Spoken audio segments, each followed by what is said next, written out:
সাধনা বঁটা দুবাৰ দিলে তাৰপিছতে 2015 চনত পদ্মশ্ৰী পাবলৈ এপ্লাই কৰিব লাগে মই নাই কৰা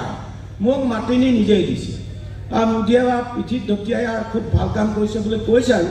সেইকাৰণে মই এটা কথা আমাৰ বিধায়কক কৈছোঁ আপুনি বিধানসভা স্থাপন কৰিব লাগিব অৰুণাচল গভৰ্ণমেণ্টে যদি পাৰে অসম চৰকাৰে কিয় নোৱাৰে কাষতে থকা সেইখন আইন পাছ কৰিবলৈ ময়ে গৈছিলোঁ তাত এয়াৰ গান আৰু যন্ত্ৰচালিত ইঞ্জিনটো বেন কৰি দিলে এতিয়া আমাৰ চৰকাৰে কিয় নহয় কাৰণ সেই মেচিনটো প্ৰশাসনৰ হাতত থাকক ফৰেষ্ট ডিপাৰ্টমেণ্টৰ হাতত থাকক পাব্লিকক জ্ঞান আগত কি হয় পইচা লোভত আগত এজোপা হেণ্ড চেন কৰোঁতে এজোপা গছ কাটে এমাহ লাগে ফালোতে মেলোতে ঘৰ লগতে এতিয়া এইটো 5 মিনিটত কিমান গছ কাটে সেইটো অনুভৱ আপুনি গছ কটা মেচিন বন্ধ কৰিব এইটো অকল ইয়াতে ভাৰত চৰকাৰে এতিয়া অৰুণাচলৰ বন মন্ত্ৰী আমেৰিকাই যিবা পৃথিৱীৰ প্ৰথম পথ প্ৰদৰ্শক হিচাপে তেওঁক এৱাৰ্ড দিছে কিয় আমাৰ চৰকাৰে নোৱাৰে কিয় স্থাপন নকৰে মই সৌখিনা MP কামাতে ল'ম তাতে মুখত এনে বহি নাথাকিবি মাতিবি দেশৰ কাৰণে পৃথিৱীৰ কাৰণে নলকত পিছত MLA MP উঠিব পাৰিব পৃথিৱীখন যদি নাথাকে সেইকাৰণে নিজে জীয়াই থাকিলে সেইবোৰ নিজৰ বাবে পৃথিৱীক ভাল পোৱা অধিকাৰ যিটো আছে প্ৰকাশ কৰিব লাগে এই কথাবিলাক মনত ৰখা দৰকাৰ সেইকাৰণে আমি জনসাধাৰণৰ পৰাও আপোনালোকক শুদ্ধ বিচাৰ কৰিব সূক্ষ্ম দৃষ্টিৰে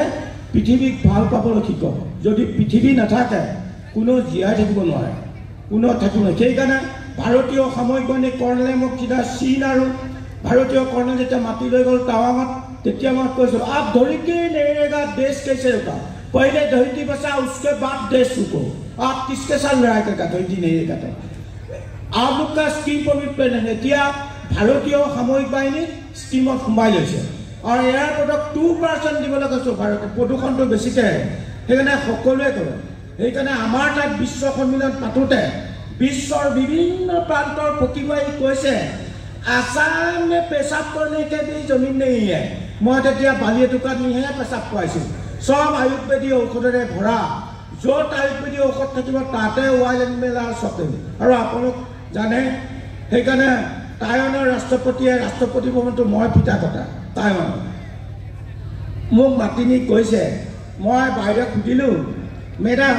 আপুনি দুবিধ গছ পুলি ৰুৱায় সেইটো হ'ল বগা চন্দন ৰঙা চন্দন কিয় বাকীবোৰ কিয় নোৰোৱায় তেতিয়াহ'লে ইকনমিকেল ভেলুটো বহুত বেছি 1 কেজি বগা চন্দনৰ দাম 7,200 টকা ইয়েনৰ মিটাৰ আৰু 1 কেজি ৰঙা চন্দন 20,000 টকা পৃথিৱীত তেনে নাই যে মিছাইলে চব মৰিব কিন্তু ৰঙা চন্দন নমৰে এটা চীন আৰু টাইৱানত সেইটো কৈছে সেইটো কোনে দিলে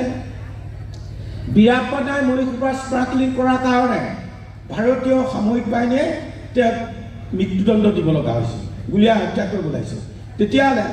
ইয়াংচাঙে হিমালয় পৰ্বতটোত খোজকাঢ়ি সেই সময় ভাৰতৰ নালন্দা বিশ্ববিদ্যালয় শিক্ষা আৰু জ্ঞান লৈ গোটেইটো ভাৰতত টোপোলা টাপলি বান্ধি লৈ গুচি গ'ল ইহঁতৰ ডেভেলপ হৈ গ'ল ভাৰত ৰখাতলৈ আমাৰতো ব্ৰেইন ডেন এইকাৰণে ব্ৰেইন ডেন মই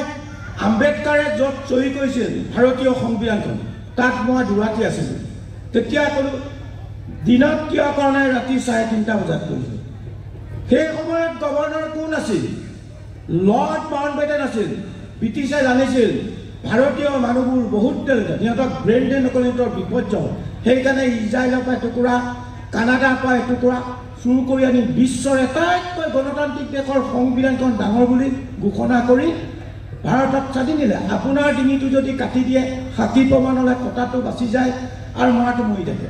আমি যে এংলো ইণ্ডিয়াত ব্ৰিটিছৰ আধাতে থাকি গ'ল নহয় আমাৰ গাড়ী ষ্টেণ্ডটো ক'ত থাকে সদায় ৰাইটত থাকে যিবোৰ দেশ ভাৰততকৈ পিছত স্বাধীন হ'ল চাইনা টাইৱান জাৰ্মান জাপান ফ্ৰান্সৰ লেফ্টত আৰু কোনোদিন বিশ্ব সন্মিলনত 195খন দেশৰ ভিতৰত 13খন দেশে ইংৰাজী কয় বাকীবোৰ নিজৰ মাতৃভাষা মই সেইকাৰণে অসমীয়াতে ভাষণ দিছোঁ যা জানিলে জানিবি নেজানিলে মোৰ কি জানো সেইকাৰণে ভাষা কলা কৃষ্টি মন মগজু পিতাসকলে নিজৰ মাতৃভাষাত যিটো ক'ব পাৰে কিন্তু বিশ্বৰ বিজ্ঞানীসকলে লিখি লৈ ভাষণ দিয়ে তাতো সন্দেহ থাকে জানো চা ভুলেই হ'লগৈ নেকি অন্তৰ পৰা ক'ব নোৱাৰে সেইকাৰণে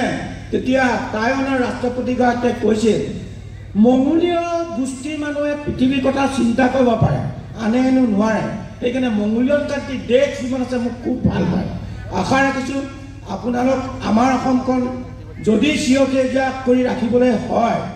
আপোনালোকে উত্তৰে দক্ষিণে মানুহখিনি সজাগতাটো কৰিব লাগে গছ পুলি ৰুব নালাগে গছ কাটিব নালাগে নিজে সেইকাৰণে আমাৰ ইমান সুন্দৰ মন্তব্য আছে সেয়ে মই ছাত্ৰ ছাত্ৰীসকলক কৈছোঁ তোমালোকৰ আগত জন্মতিথিত কি কৰিছিলা তেতিয়া কেকৰ বুলি এতিয়া এজোপা গছ পুলি ৰুব লাগিব আৰু মা দেউতা আইতা ককাহঁতে ৰুলে তেওঁলোকৰ নামত এজোপা এজোপাকৈ গছ পুলি ৰুই দিলে সোনকালে পৃথিৱীখন সেউজীয়া হ'ব আৰু সেইকাৰণে তোমালোকৰ যিমান বন্ধু বান্ধৱী আহিব এজোপা এজোপা ফুলিলে গ্ৰীণ ইণ্ডিয়া হ'ব এইকাৰণে ভাৰতবৰ্ষ সোনকালে গ্ৰীণ হৈ যাব এতিয়া বহিবোৰ ৰাজ্যই খুব কৰিছে এইবোৰ উৰিষ্যা আপোনাৰ এইটো পশ্চিমবংগত কেৰালাত এইবিলাকত পূৰা কৰিছে মহাৰাষ্ট্ৰত সেইবোৰ কৰি আছে আমি ভাবোঁ উত্তৰ পূৰ্বাঞ্চলত কিছুমান নীতি নিয়ম আমাৰ কাঠবোৰটো আমাৰ দেশত লগোৱা নাই সেই ঢলা শদিয়া দলঙেদি পাৰ হৈ ৰেলত উঠাই যায় বহিৰাজ্যলৈ গুচি যায় মানুহে ক'বই নোৱাৰে আমাৰ তেনেকুৱা হৈছে সেইকাৰণে আইনখন প্ৰণয়ন কৰি এই অৰুণাচল গভৰ্ণমেণ্টক সেইটো কৰাইছোঁ সেইকাৰণে অসমতো আছে মেঘালয়ত সিদিনা গৈছোঁ মেঘালয়ত এইটো কথা কৈছোঁ যে এইবোৰ চব বেন কৰি দিব লাগে আৰু গছ ৰোৱাটো আহিব আৰু যধে মধে গছ পুলি ৰুব নালাগে যে উত্তৰ পূৰ্বাঞ্চলত মৌচুমটো কেতিয়া আহে ভাৰতৰ অন্যান্য ৰাজ্যতকৈ 4 মাহ 5 মাহ আগতে আহি যায় মহাৰাষ্ট্ৰ 4 মাহ বেগ কেৰালা 3 মাহ বেগ বাংগালুৰু 3 মাহ বেগ তামিলনাডু 6 মাহ বেগ মৌচুম টাইমত যদি গছ ৰুৱে ভাৰতবৰ্ষ সোনকালে গ্ৰীণ হ'ব আৰু এইখন ভাৰতে সমগ্ৰ বিশ্বক নেতৃত্ব আপোনালোকে ইউক্ৰেইন ৰাছিয়া যুদ্ধ দেখিছেনে আমাক যুদ্ধ নালাগে যে সেই সময়ত ভাৰতীয় পতাকাখন লৈ যেতিয়া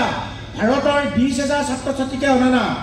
চীনৰ পৰা ধৰি পাকিস্তানৰ পৰা বাংলাদেশৰ পৰা টাইৱানৰ পৰা ধৰি শ্ৰীলংকাৰ ল'ৰা ছোৱালীবোৰ লৈ আহিছে তেনেকুৱা প্ৰধানমন্ত্ৰী আকৌ পৃথিৱীত ক'তো জন্ম হয় ভাৰততে জন্ম হৈছে তেনেকুৱা মানৱ সম্পদ গঢ়া কিমান ভূমিকা আছে সেই কথাবিলাক চিন্তা কৰক আৰু মহিলাসকলক ইউনেস্কোৰ ব্ৰেণ্ড এম্বেছাডৰ মেক্সিকোত কৈছোঁ যে মোৰ হাবিটোৰ পৰা লকডাউনৰ সময়ত যিটো পালোঁ লকডাউনৰ মাজতে গৈছোঁ তেতিয়া তাত কৈছোঁ ইউনেস্কোৰ ব্ৰেণ্ড এম্বেছাডৰ মোক লগ কৰিবলৈ আহিছিল যে সমগ্ৰ বিশ্ব যদি বছৰেকত 7 দিন লকডাউন দিয়ে একেলগে দিব লাগিব পৃথিৱীৰ ভাৰসাম্যটো ঘূৰি আহিব আৰু মহিলাসকলক 60% সংৰক্ষণ দিব লাগিব কিয়